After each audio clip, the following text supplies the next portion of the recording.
Hey, welcome, and thank you so much for joining us tonight. I'm Dr. Kiva McMillan, a teaching fellow at Edinburgh College of Art and the projects coordinator here at Lavender Menace Queer Book Archive. We are streaming live from Lavender Menace, a queer community archive staffed mainly by a wonderful team of volunteers and based in Edinburgh in Scotland. We were founded by Sigrid Nielsen and Bob Orr, and our archive has a mission to collect and preserve LGBT books and use these queer books to bring together the queer community in Edinburgh and beyond. Tonight, we are delighted to welcome you to Indecent and Obscene, an event marking the 40th anniversary of Operation Tiger, which was a raid on Gaze the Word bookshop in London, but also part of a much wider campaign against queer bookshops and mail order services and booksellers across the UK, from Plymouth to Edinburgh. We have an absolutely stellar panel of speakers tonight to explore the topic of obscenity and queer bookselling in the UK in the 1980s. First up, we have the legendary Graham McKerrow, a journalist and an activist who edited leading gay and HIV/AIDS publications. He reported for Gay News, he co-founded and co-edited Capital Gay, and in response to Operation Tiger, he was one of the coordinators of the Defend the Gays the Words campaign. We are also joined by one of our founders, Sigrid Nielsen. Originally from California, she now occupies the status of Scottish lesbian icon. She is a bookseller and a feminist writer who, in 1982, in partnership with Bob Orr, opened Lavender Menace, Scotland's first lesbian and gay community bookshop. Our third guest is Dr. Sarah Pyke. She's a scholar of queer bibliography and the current Munby Fellow in Bibliography at Cambridge University Library. With Leila Kassir, she co-curated the online exhibition Seized Books, LGBTQ+ Books and Censorship in 1980s Britain for Senate House Library at the University of London. So tonight we will hear from each of our guests before opening up the floor for your questions, questions from the audience. This is a Zoom webinar, so just submit any respectful questions into the Q&A box. And this event is being recorded, and a fully captioned version will be available on our YouTube channel later in the year. As we only have an hour to unpack this complex topic, this event is only an introduction, and we will email out further resources for you to explore after the event ends. So let's get started. I'm so excited to introduce Graham McKerrow, who is joining us despite the fact that he has a really bad cold at the moment. So Graham, as someone who not only reported on these events, but also coordinated the resistance, can you tell us a little bit about what it was like watching these events unfold? Hello, Kiva, and everybody. Thank you for coming. Yes, indeed. Well, I'll just a tiny bit of background. Gaze the Word was launched in 1979, the same year that Margaret Thatcher came to power in the UK, by Ernest Hole and Peter Dorey, who launched it as a gay and feminist bookshop with a stocking policy of having no sexist, racist, or pornographic material. And then on the 10th of April, 1984, customs officers knocked at the door of one of the directors. And when we say directors, they were volunteers. So they were like a committee that ran it, but there were staff, and then there was this group of volunteers who were called directors. And Glenn had a flat just down the road from the shop, and they went to his home and held him in his home for 6 hours. Wouldn't let him make a phone call, wouldn't let him leave, wouldn't let him do anything, and questioning him the whole time. Then at lunchtime, several officers, no, they weren't officers, they don't call themselves agents. Anyway, customs staff arrived at the shop and advised it to close and said that they were there because they believed there was a breach of the law. And the customs only have jurisdiction over imported material, not what's published in the UK. So their first job was to distinguish what was published and what was in the UK and what was imported. And of course, they didn't have any idea. So Port Hegarty, who was the manager and on duty at that time, he had to point out to them what was imported. And of course, they were used to dealing with magazines with pictures. And so they were presented with all these books with words. They didn't know what to do. And again, Port had to advise them. And he told me that not all his advice was entirely accurate. And he did guide them away from certain material that he didn't want them to look at and towards other things. It was about this time that I was at Capital Gay. Michael Mason and I had left Gay News to start Capital Gay, which was a weekly newspaper. And so we received a phone call, and I can't remember who from, probably from one of the people, one of the customers. I'm really not quite sure. So normally we were used to raids by the police, not by customs. And we normally heard about those a few days after the event. This was, we were told about it while it was happening. And that meant that Michael was able to go down to the shop and take photographs of the customs officers, of the raid in progress. And we were then able, once it was, this was a Tuesday, which was kind of the day we, Monday and Tuesday, we kind of wrote most of the material for the paper. Wednesday, we went to a studio in Hampshire to paste it up.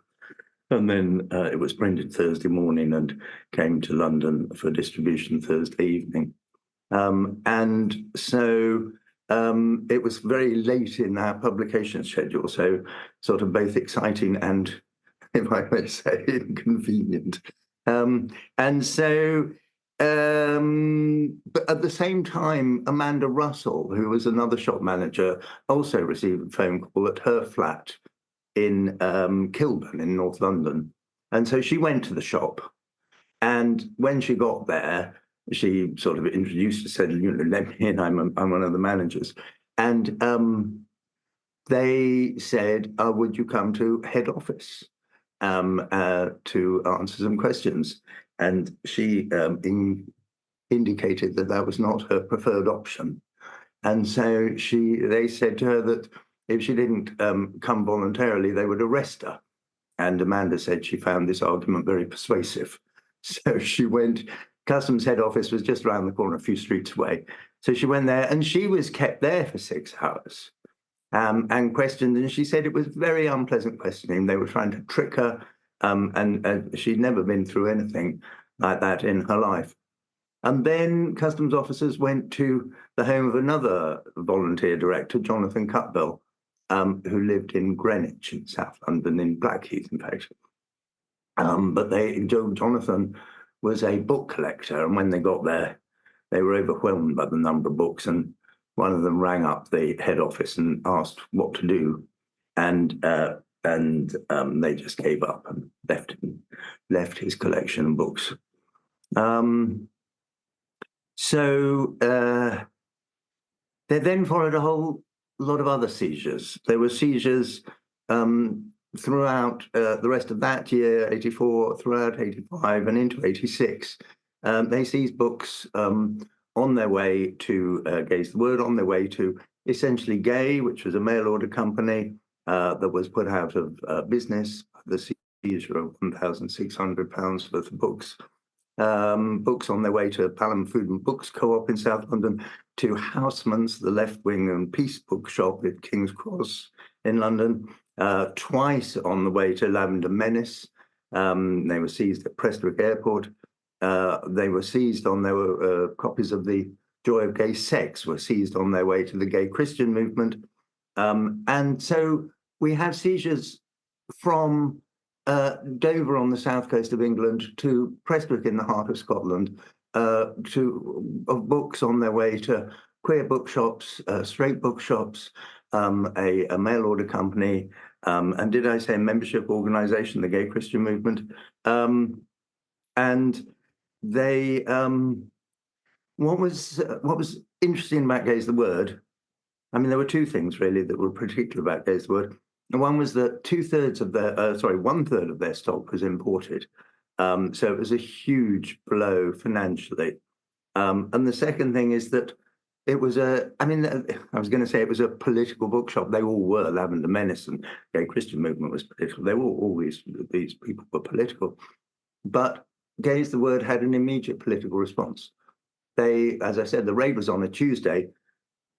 That week's paper, Capital Gay, we had a stop press, and that saying that there was going to be a public meeting, and we would have had to put that in on the Wednesday.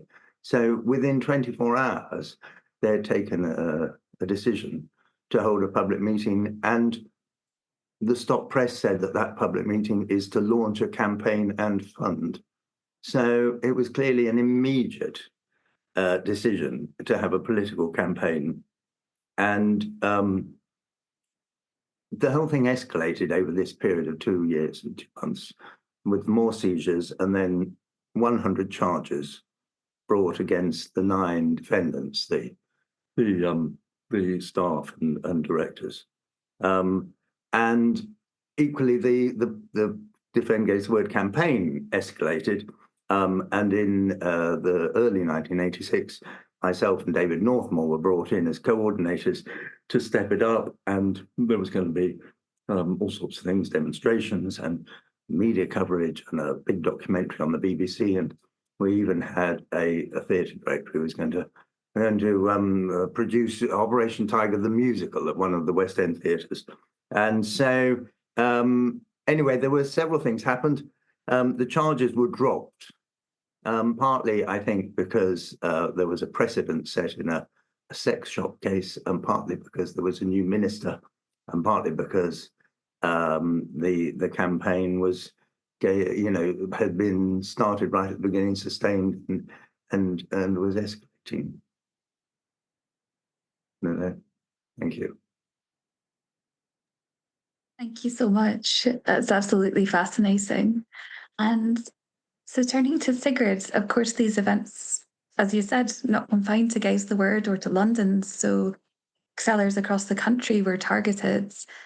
Sigrid, could you offer a perspective on these events from outside of London, from your role at Lavender Menace? Yes, but before I do that, I'll just thank Graham for all the research he's done and for the way he's put the timeline and the financial values and the identities of the people involved together in such a readable way. Because one of the things that struck me the most about this at the time it happened was that afterwards, hardly anybody talked about it. And we don't really know much about why it happened or who had the idea or what they hoped to accomplish. For us at Lavender Menace, it was an occasional nuisance before all this happened. They would seize a box, they would send you a letter on their with their sort of smeary mimeograph machine, signed by an official with not very legible handwriting, and it would list the books that they had seized, and it would say, if you want to get these back, we'll see you in court. So there was no way we had the money to take a government organization to court, but it didn't happen often enough to be worrying.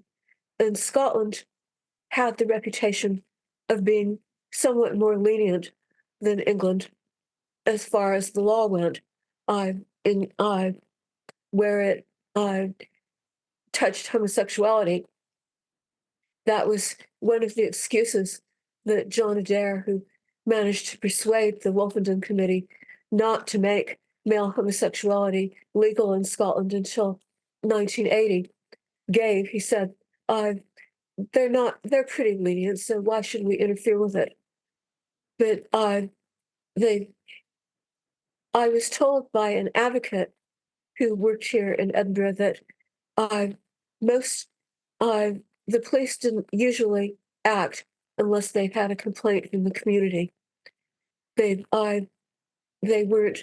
didn't campaign in an active way very often. So we just put up with this, and then suddenly came the news of the Gay's the Word raid. I remember picking up the phone and just hearing the news and thinking, I just don't believe this. A couple of weeks later, I went down to visit Amanda Russell at her flat, and she had 3 or 4 flatmates, and they told me how the customs agents or officers, whatever they were, had come and just stayed there and confiscated. In those days, you recorded videos off the TV screen. There wasn't any streaming. So everybody had a big library of blank videos that were half used. And they just, the customs agents just seized them all. And one of Amanda's flatmates said, I've only used up half of this one. Could I keep it? Because they were expensive and you didn't want to have to go out and buy a new one. So he gave her a funny look and said, well, I'll have to watch it all. And he and the agents sat in the living room watching all the old episodes of Dallas and whatever else they'd been recording. And finally, they'd seen every minute, and then they gave them back the half-used video. So that was what we were dealing with, and we started to get more seizures ourselves. We had the book sent from Giovanni's room, which was the largest exporter in Philadelphia, to the homes of friends. And it was clear that customs were watching us, because that would work once and then it wouldn't work anymore. We even tried ordering them by air, and that worked once. And those are the ones Graham mentioned that were seized at Prestwick Airport. That time we had the books ordered supposedly by Jane Peary and Marianne Woods, who were the 2 Edinburgh teachers who were accused of lesbianism in a court case in the early 19th century. But either way, it didn't help. The books would disappear, and we were stuck. They did return one lot of them, and they were covered in cigarette ash and chocolate powder. So we said, well, at least we know that they read them while they were having a fag. They must have been curious. It all went on. As Graham said, for 2 years, it never reached the point it did at Gaze the Word. It would just happen every now and then. But the fact that it could happen anytime was the worst thing about it, because Gaze the Word had no warning. So we took to putting all the imported books in the back room in the bookshop, and putting them out sparingly in the bookshop itself. This all went on for 2 years. I don't know of anyone else in Edinburgh who had these books seized, but as Graham said, it happened to many other organizations in different parts of the country. We didn't look into trying to take any legal action either earlier or then, because it was just out of the question, and we knew what had happened to Terry Sanderson at Essentially Gay. He had dealt with our bookshop in the early days before we had a shop of our own. We worked out of the Edinburgh Gay Centre in Broughton Street around the corner, and seeing his business destroyed was very distressing, to say the least. Then one of our former volunteers, Alison Dilley, went to Gaze the Word and became a director. And she gave interviews for Capital Gay and others, and said that Gaze the Word was just barely holding up. They, because of the Defend Gaze the Word campaign, they had managed to raise enough to keep running while they were in a state of complete uncertainty.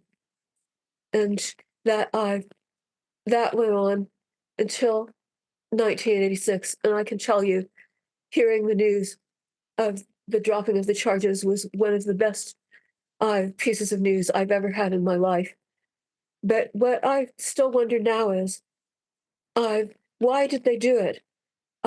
Is there any way an investigative journalist could find out more than we know now, 40 years later. What did they hope to accomplish? And then why did they suddenly stop? And I'm really glad that so much is coming out about it now, because this is an issue that is now becoming more important again.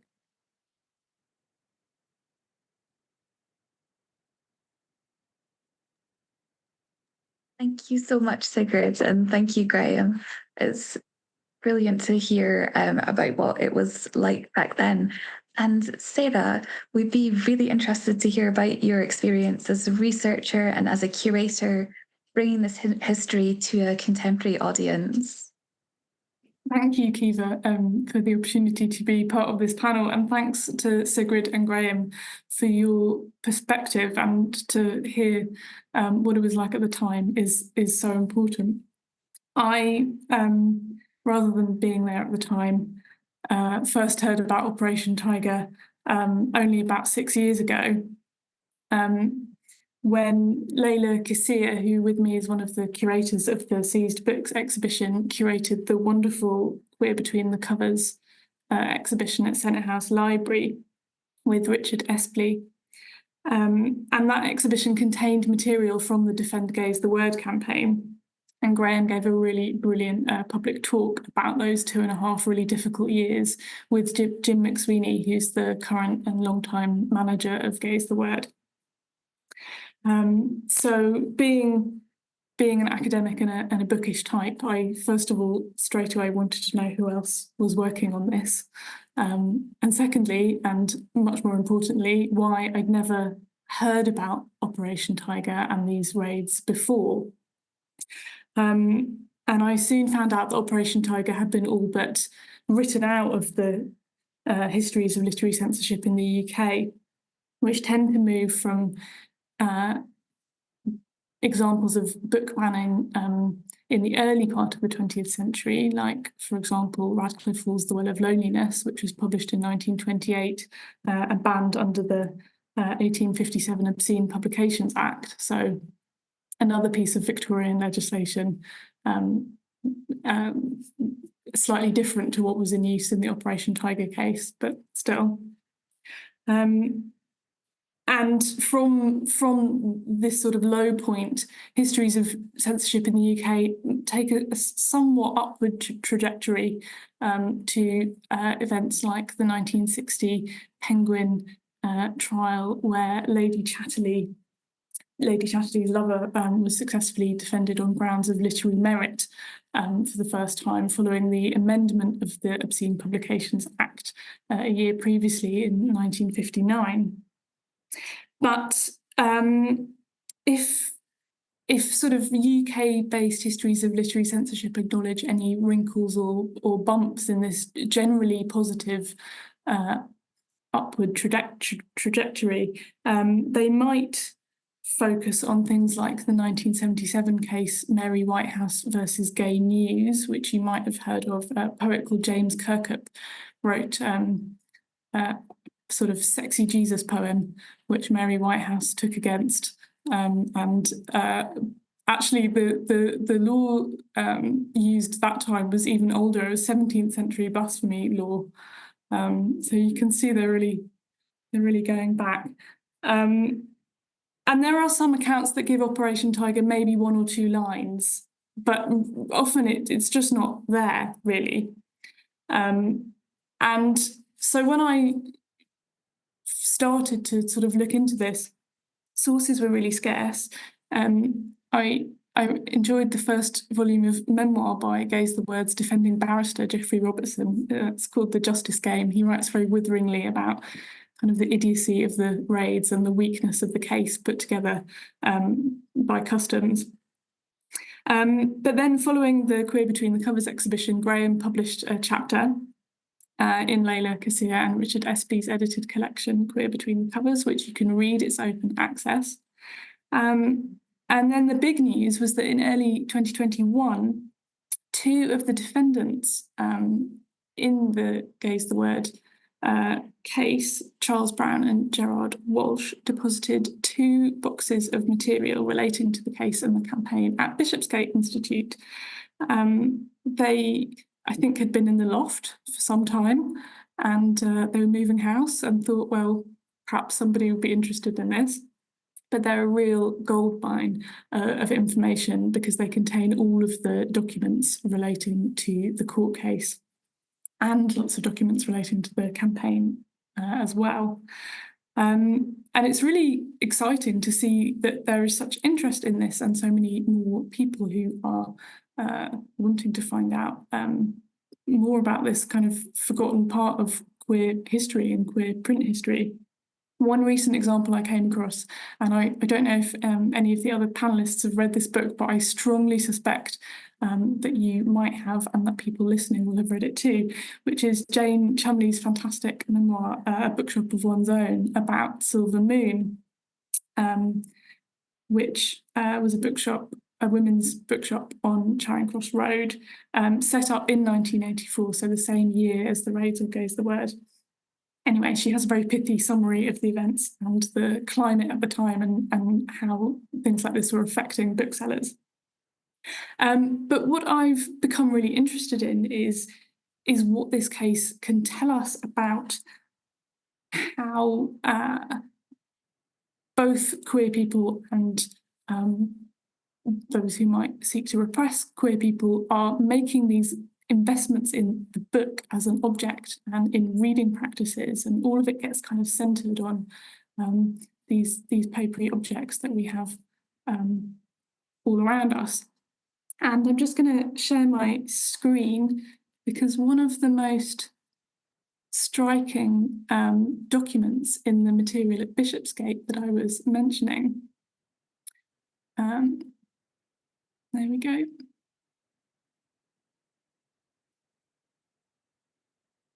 Sorry about that, is this document, which is something that customs officers put together. It's a schedule of pages deemed to be indecent or obscene.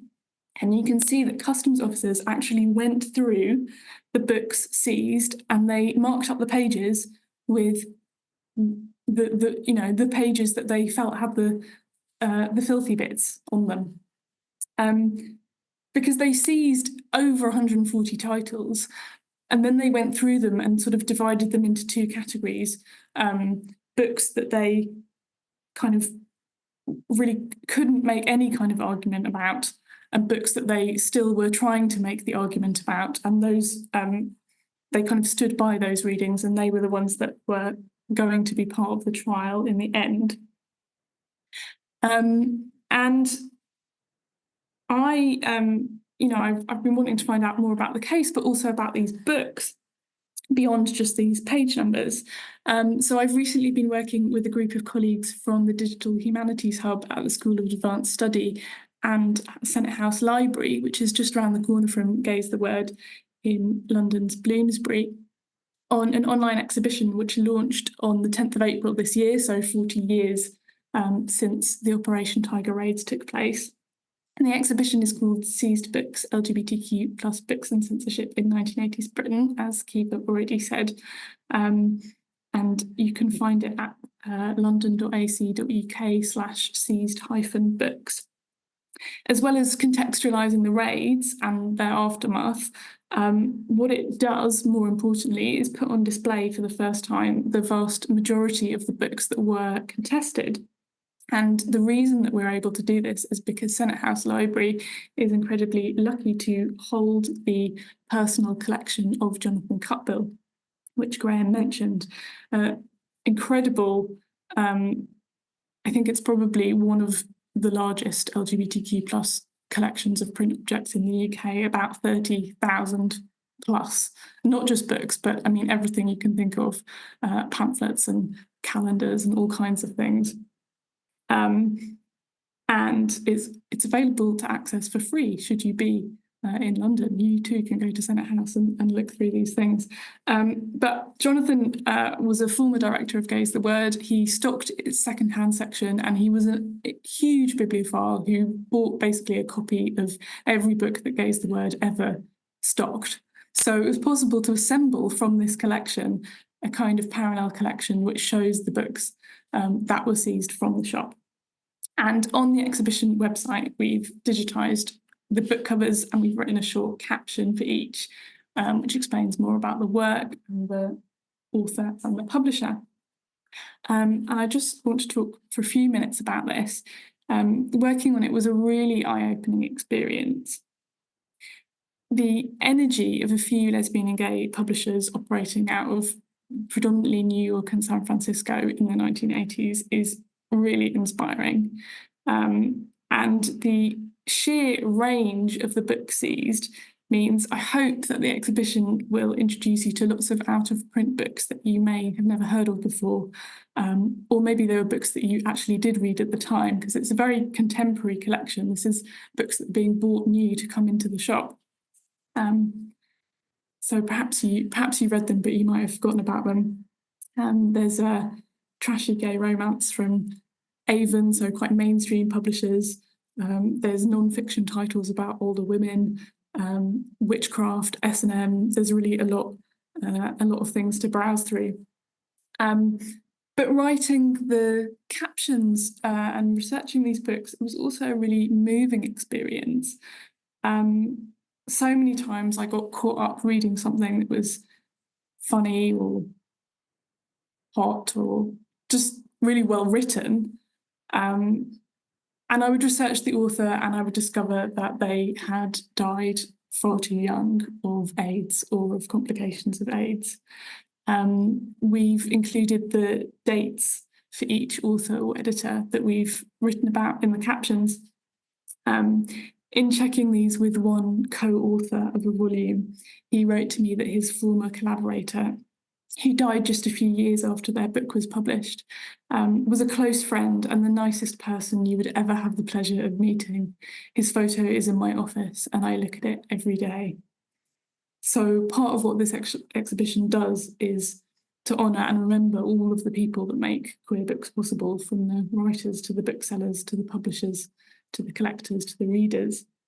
And as I said, there are over 140 books to choose from, but I just quickly want to talk through three of my favourites. This one is published by St Martin's Press in New York in 1983, and it's an amazingly prescient book. It's published in spring '83, when, to quote from the book, a devastating, puzzling and fatal new illness was spreading rapidly throughout the United States. So this was about 3 or 4 years after the first cases of HIV/AIDS had emerged, and just under 2 years since the first cases were reported in the New York Times. And at the time that this book was written, New York City was the hardest hit metropolitan area with 595 cases and 228 deaths. So the book is edited by a doctor, Kevin Carhill. It's the published proceedings of a symposium that took place at Lenox Hill Hospital in New York City. Doctors, epidemiologists, and policymakers were all gathered to discuss how they might combat this new disease. And they state in the book, there's every indication that we will soon be in the midst of a worldwide epidemic. It's quite extraordinary to see this as something that was seized on grounds of indecency or obscenity. The second book that I'm going to show is B.A. Ecker's Independence Day. And I love this cover. What does it mean when you fall in love with your best friend? Like sort of identically dressed. These are high school students, Mike and Todd. And Mike decides to tell Todd how he feels about him. And spoiler alert, Todd does not feel the same. But it is overall positive book full of acceptance and understanding. Mike dates several guys in college, and things are kind of looking okay for them. Ecker also includes a reference to another book seized in Operation Tiger, which is Patricia Nell Warren's The Frontrunner from 1974. So this is 83.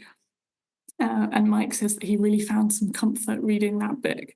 I just think it's really interesting to show the sort of prehistory of what we now think of as gay YA, this huge genre that's exploded in the last 10 to 15 years.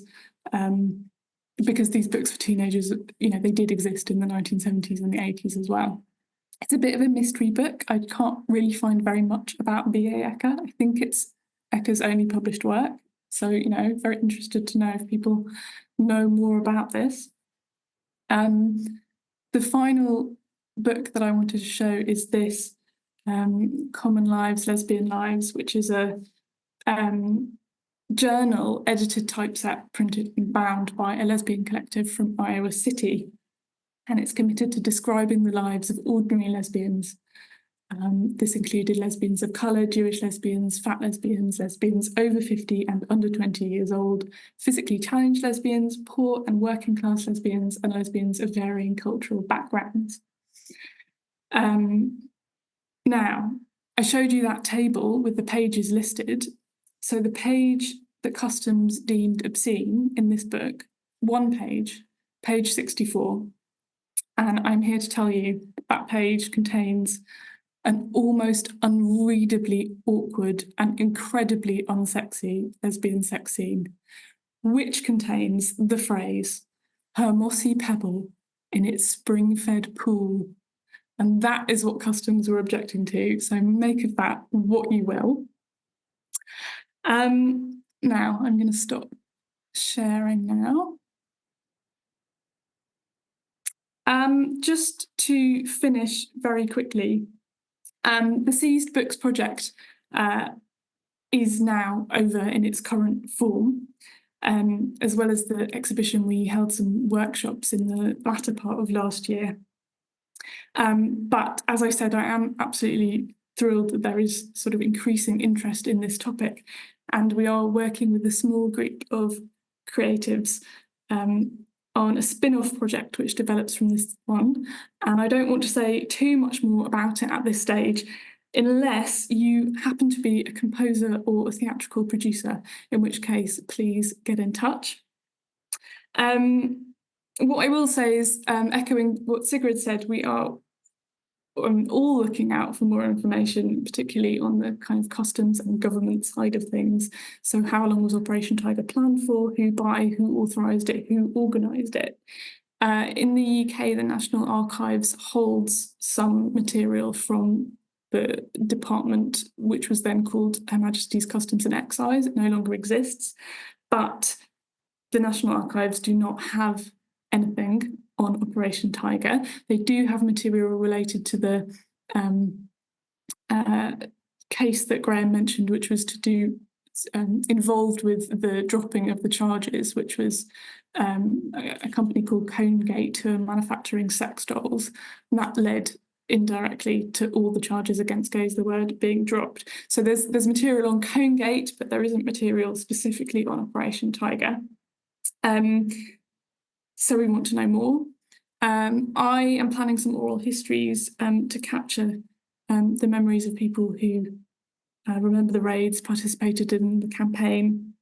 And when Gaze the Word shared a video on the 40th anniversary just a couple of weeks ago, one of the replies on social media was from someone who was actually in the shop at the time, who remembers distinctly anti-Irish sentiment from the customs officer who asked them to leave.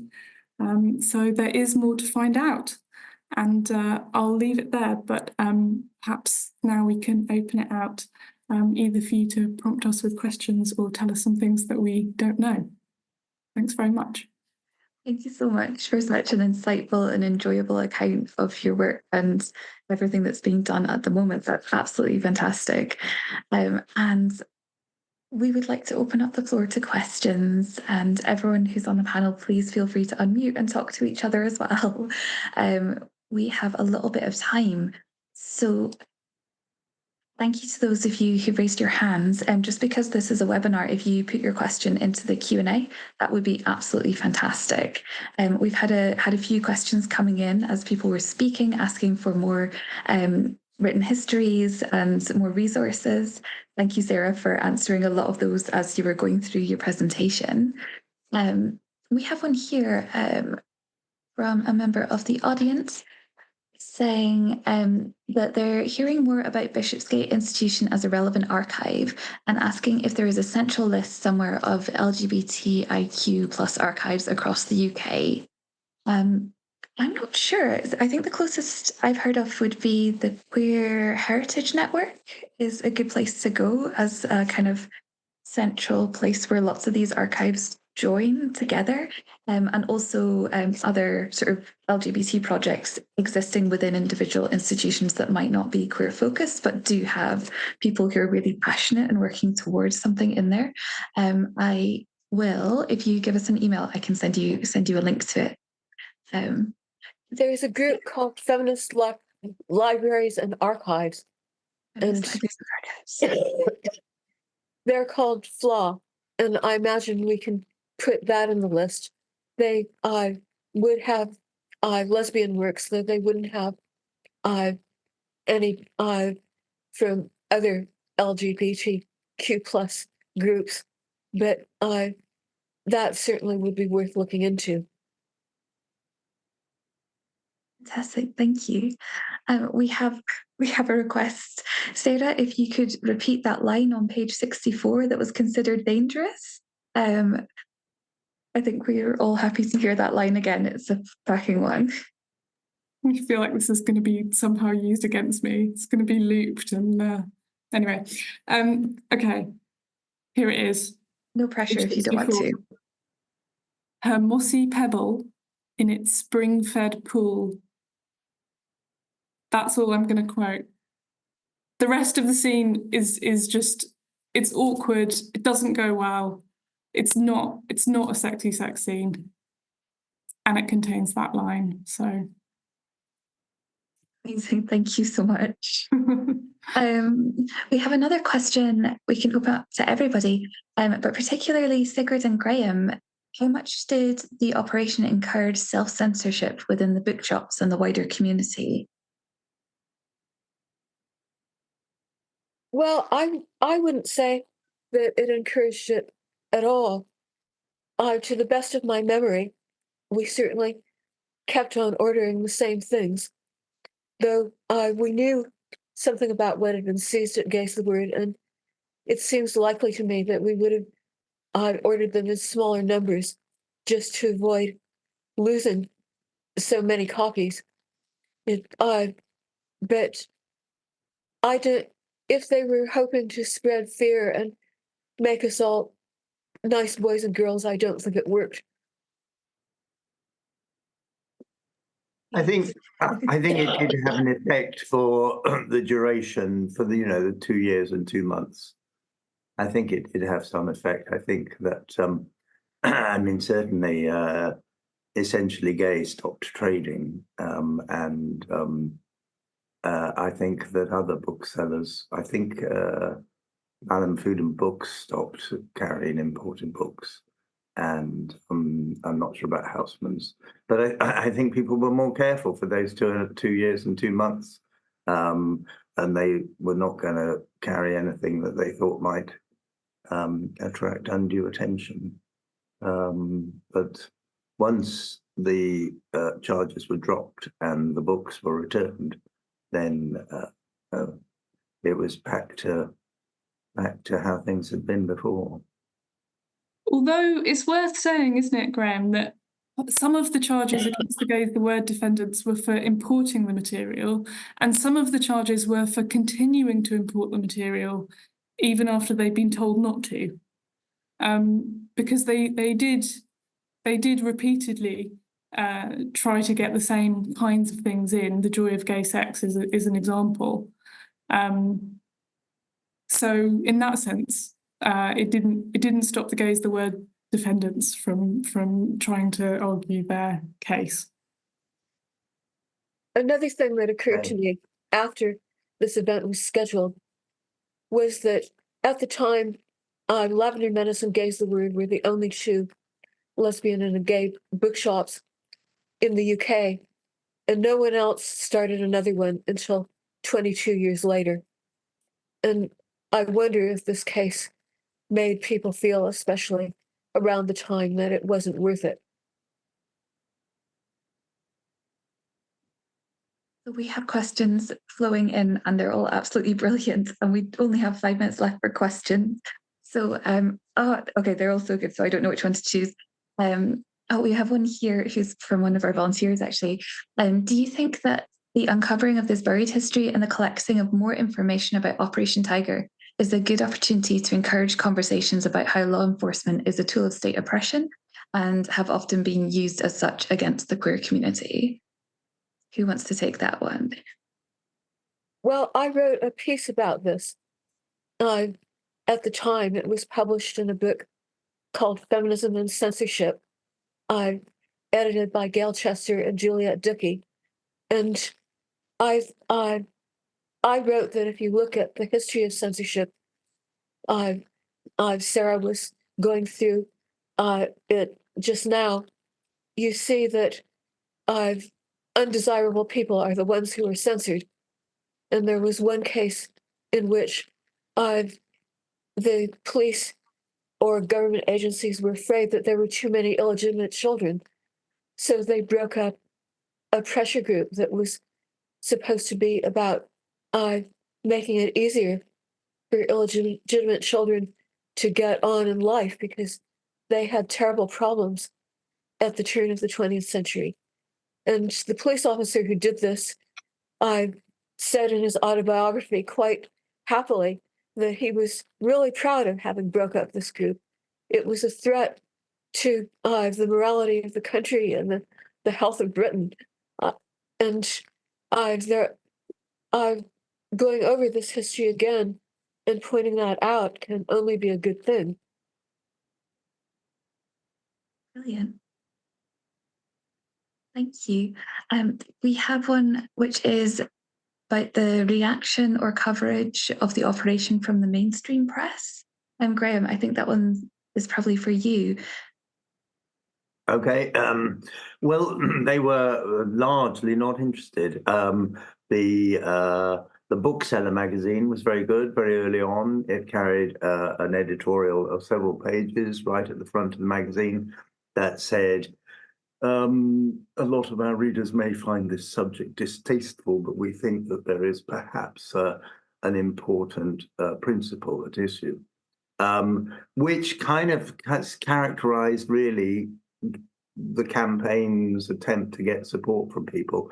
You know, it was like lesbianism and homosexuality. It just means sex. It just means body parts going and sex toys going in and out of people, and you know that's all they could see. And so they didn't think of it as sociology or poetry or plays or research or fiction or imagining what our lives could be or any of those things. They could only see the sex. And so the press were much the same. And so apart from the Bookseller, I mean, you know, Time Out in London covered it a bit. And there was a similar listings magazine to Time Out called City Limits. They covered it a bit. Eventually, The Guardian started to have a little bit about it. There was a gay news editor at the New Statesman, so he covered it, and he was Andrew Lumsden. He was a trustee of the Defend Case the Word Fund, and he got another trustee, Alison Hennigan, to write a wonderful piece for the New Statesman. But you can see we're not talking about the Daily Mail or the Daily Express or the Times, or they were really not interested. They did a little bits later on, but it was hard work. Thank you so much. We have another question about, was 86 the end of it? Were there any later seizures that anybody knows about in the UK? No more seizures that I know of. Not from us. There were lots and lots and lots of other seizures of mainly pornography and public health material, though, coming in via customs. So maybe not specifically to do with bookshops importing a whole range of titles, fiction and poetry and drama, etc., but certainly concern about material coming in and that really effective public health campaigns around AIDS. And also there's a kind of separate discussion about pornography and whether you should be able to import porn if you want to. So yeah, I mean, throughout the 80s and into the 90s, those kinds of seizures carried on. Thank you so much. And as we get towards the end of our event today, and there's so many questions, this event could be twice as long as it is. So I'm sorry if we didn't get to yours. So I'd just like to close the evening's discussion by inviting each of our speakers to reflect on the legacy of the 1980s raids on queer bookshops, queer booksellers. So how do you relate your current attitudes towards book bans based on your experience or your knowledge of Operation Tiger? I don't know who would like to go first. Shall we start with Graham again? Okay. Well, I think there are sort of two things really that I look at. One is what I've emphasised already, really, this immediate political response. It's a political bookshop. They had an immediate political response. They set up a public meeting, to launch a campaign and a fund. And they went on speaking to us. The defendants went up and down the country, the nations, I should say, to raise awareness and support. They spoke to lesbian and gay groups. They spoke to civil liberties groups. They spoke to anybody who would host them. And as I said, the bookseller came on board. Writers were early to come on board. Clearly the queer community and the National Council for Civil Liberties, which is today called NCCL, and some MPs, and later the publishers. They took the attitude, I mean, at one point, this was costing, in the end, they had to raise £50,000. And Jonathan Cutbill, who's been mentioned already, said at one point, well, I think I asked him, at one point in the process, can you afford to fight this? And he said, can we afford not to? And I think that was their attitude.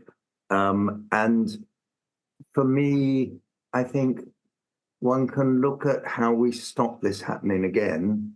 One can think in terms of, having a written constitution, having a Bill of Rights, and maybe the opinion polls suggest that the next Prime Minister of the United Kingdom is going to be a human rights lawyer. So maybe this is a very good time to raise those sorts of subjects. But I think for me, what is key is that they were able, that public meeting had 150 people at it, and it was publicised in Capital Gay, and Capital Gay was politically motivated. Those people were, and there was a strong queer political movement. They were able to draw on the expertise of that movement.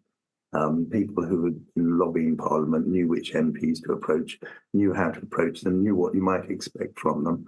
That sort of thing, and a lot of the speaking engagements that they had around the country was with political groups, and so I think we have to maintain a strong political movement. I think that we have to, for what is going on now, present in this country, abroad, but also so that we have an infrastructure that we can rely on should anything like this happen again. Thank you. Thank you. Powerful words to think about. Sigrid, what about you? Can you see or feel any resonance between the time period we're talking about and now? Yes, I would say there definitely is, and I don't want to bring in an atmosphere of gloom or alarm, but the reason this raid went forward, and the ones that I've done research into the past about, was that there were people in the government who felt that reading and education were dangerous, and they wanted to keep knowledge out of people's hands, they wanted to keep the chance to reflect and get experience they hadn't had before out of people's reach. And what Sarah says about the sheer scope of things that were published that were imported by Gaze the Word is amazing. That was a big part of the joy of it for me, was ordering these things week after week, ordering new books that were full of things I hadn't thought about before, experiences of people who were, as we would say now, queer, that I hadn't ever considered. It made the world much bigger. And there are now people in certain countries who actually feel that is something that should be stopped. It should be illegal. The number of complaints by parents in certain parts of the U.S. Is just staggering. There is a movement afoot to make sure that young people don't have these opportunities, that everything they read now is something that their parents have already read, and that won't cause them to question society or their own sexual feelings. And it would be really good to know that we were taking steps to create some legal protection against this, because in quite a few parts of the US, at least, there isn't any legal protection against this. It's going to have to go through years worth of court cases, just like the Gaze the Word trial. So I would say this is the time to think about this. Thank you, Sigrid. And Sarah, as you are bringing this to a contemporary audience, what do you want them to take away from the period that you're curating? Well, earlier I showed that schedule of pages deemed to be indecent or obscene, the table that customers had marked up with the page numbers. And if anyone saw scans last year of relating to books being banned in schools in Florida, lots of scans were circulating on social media, and they were very similar documents where parents and other people had gone through and stated which titles and which pages in particular they did not feel were appropriate for use in classrooms of certain books. I mean, these are mainly books by LGBTQ plus writers and writers of colour. And so, I think we are seeing certain similarities that are already recurring. We've probably also seen those eerie photos of classroom libraries stripped of books. There are really worrying reports by PEN America about the exponential rise in book banning in the US at the moment. We've probably all heard about protests at things like Drag Queen Story Hour, which have taken place in the US and the UK and Ireland and probably many other places as well. So Scotland as well. There are all kinds of kind of confected moral panics which really zero in on books, reading, and queer people as sites of extreme anxiety. And yeah, so I echo everything that Sigrid and Graham say, in that, yes, this could happen again. And if we think about contemporary queer book culture and the hostility to it, in some senses, it already is happening. But I also know that queer bookselling, as Sigrid also sort of gestured to, is undergoing a huge resurgence at the moment in the UK in particular. And as Graham was saying, now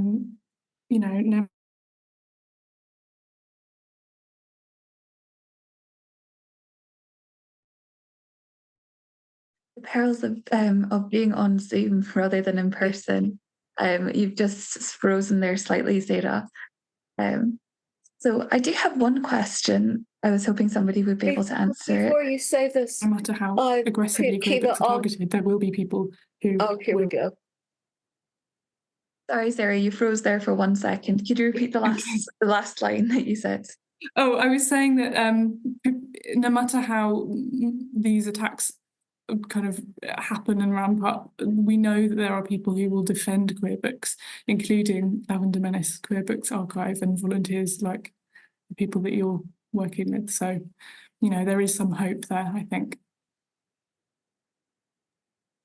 And there are now 7 queer bookshops in the UK, all of which, except Gaze the Word, have sprung up since 2018 when category is bookshop in Glasgow was opened. Which is also an excellent bookshop. And just before we say goodbye and thank you all and let everyone go about their evening, can anyone tell me, why is this called Operation Tiger, this very sensationalist title? Not the event. I know why we call the event Operation Tiger, but why did they call it Operation Tiger? So this was something that the defending barrister, Geoffrey Robertson, went in aggressively with as a question in one of the hearings. And he said to the customs officer, "You called this Operation Tiger because you wanted to make a big macho statement." And the officer said, "Actually, I named it after my cat." Fantastic. And all 3 of you have been absolutely fantastic. Thank you for being so insightful and so generous with your time and your expertise and your perspectives. So yeah, on behalf of Lavender Menace, thank you so much for joining us. And for everyone who joined us here as an audience member, we really appreciate your input, and we will follow up with emails with further resources that you can explore. Thank you so much.